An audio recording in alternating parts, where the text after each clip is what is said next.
Zumba ഡാൻസിനെ എതിർത്തും അനുകൂലിച്ചും വലിയ രീതിയിലുള്ള ചർച്ചകളാണ് നമ്മളെ പൊതുസമൂഹത്തിൽ നടന്നുകൊണ്ടിരിക്കുന്നത്.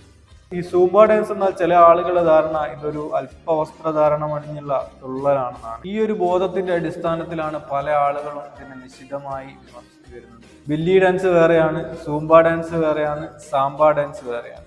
ഇതൊക്കെ തന്നെ വ്യത്യസ്തമായിട്ടുള്ള കാര്യങ്ങളാണ് നടക്കുന്നതെന്ന് ഇത്തരക്കാരെ ബോധവൽക്കരിക്കുകയാണ് യഥാർത്ഥത്തിൽ സർക്കാർ ചെയ്യേണ്ടത്. അറിഞ്ഞോ അറിയാതെയാണ് പല ആളുകളും ഈ വിഷയത്തിൽ അഭിപ്രായങ്ങൾ പറയുന്നത്. പല ആളുകളുടെ പ്രതികരണം കാണുമ്പോഴും അത് നമുക്ക് മനസ്സിലാക്കാൻ സാധിക്കുന്നുണ്ട്.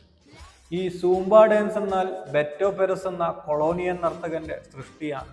നൃത്തവും സംഗീതവും ചേർന്ന വ്യായാമ മുറയാണ്. ശരീരത്തിലെ എല്ലാ ഭാഗങ്ങൾക്കും ഇണങ്ങുന്ന സ്റ്റെപ്പുകളാണ് ഈ സൂംബ ഡാൻസിലുള്ളത്.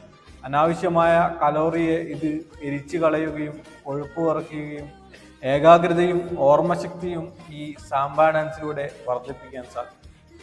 അതുകൊണ്ട് തന്നെ ആരുടെയെങ്കിലും ധാർമ്മികതയ്ക്ക് മേൽ ക്ഷതമേൽപ്പിക്കാൻ പറ്റിയ ഒന്നും തന്നെ ഇതിലില്ല എന്ന് ചില ആളുകൾ മനസ്സിലാക്കേണ്ടതായിട്ടുണ്ട്. ഇതുപോലെ തന്നെയായിരുന്നു ജനറൽ ന്യൂട്രൽ യൂണിഫോം ആദ്യമായി നടപ്പിലാക്കിയപ്പോഴും ഉണ്ടായ പ്രതിഷേധങ്ങൾ. ഈ ഒരു ജനറൽ ന്യൂട്രൽ യൂണിഫോം ആദ്യമായി നടപ്പിലാക്കിയിട്ടുള്ളത് എൻ്റെ നാട്ടിലായിരുന്നു. കോഴിക്കോട് ജില്ലയിലെ ബാലുശ്ശേരി ഗവൺമെന്റ് ഹയർ സെക്കൻഡറി സ്കൂളിലായിരുന്നു ഈ ഒരു ജനറൽ ന്യൂട്രൽ യൂണിഫോം ആദ്യമായി നടപ്പിലാക്കിയത്. അന്നും ഇതേ രീതിയിൽ തന്നെ മാതൃകാപരമായ ഒരു പ്രവർത്തനത്തെ വലിയ രീതിയിൽ വിവാദമാക്കാൻ ചില ആളുകൾ ശ്രമിച്ചിരുന്നു. അതിന്റെ വിഷ്വലുകളൊക്കെ തന്നെ നമുക്കിപ്പോഴും സോഷ്യൽ മീഡിയക്കകത്ത് കാണാൻ സാധിക്കും. അന്നത്തെ ചില പ്രതികരണങ്ങളൊക്കെ നമുക്കൊന്ന് കേട്ടു നോക്കാം.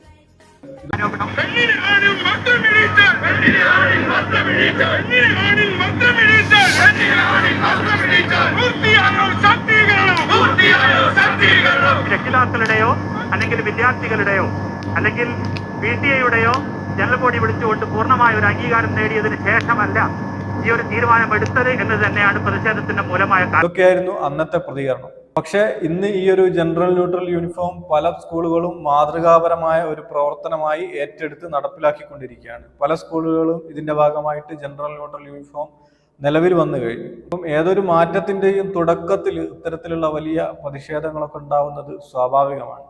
ഇതൊക്കെ തന്നെ ഉൾക്കൊള്ളാനുള്ള ചെറിയ പ്രയാസങ്ങൾ കുറച്ചു കാലങ്ങൾ ഉണ്ടാവും. അതൊന്നും അധികകാലം നീണ്ടു നിൽക്കുന്നില്ല എന്നുള്ളതാണ് ഒരു വസ്തുത.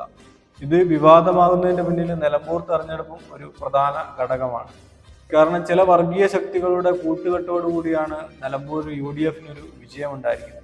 അത്തരം യാഥാസ്ഥിക ചിന്താഗതിക്കാരാണ് ഈ ഒരു വിവാദത്തിന് പുറകിൽ എന്നുള്ളത് വസ്തുതയാണ്. അതിൽ കോൺഗ്രസിന്റെ ഭാഗത്തു നിന്നും പ്രതിപക്ഷ നേതാവിന്റെ സ്ഥാനത്തു നിന്നൊക്കെ തന്നെ വലിയ പിന്തുണ കിട്ടുന്നത് ഇത്തരം വർഗീയ ശക്തികളെ ഒപ്പം ചേർത്ത് നിർത്താനുള്ള തന്ത്രമായി മാത്രം അതിനെ കാണാവുന്നതേ ഉള്ളൂ.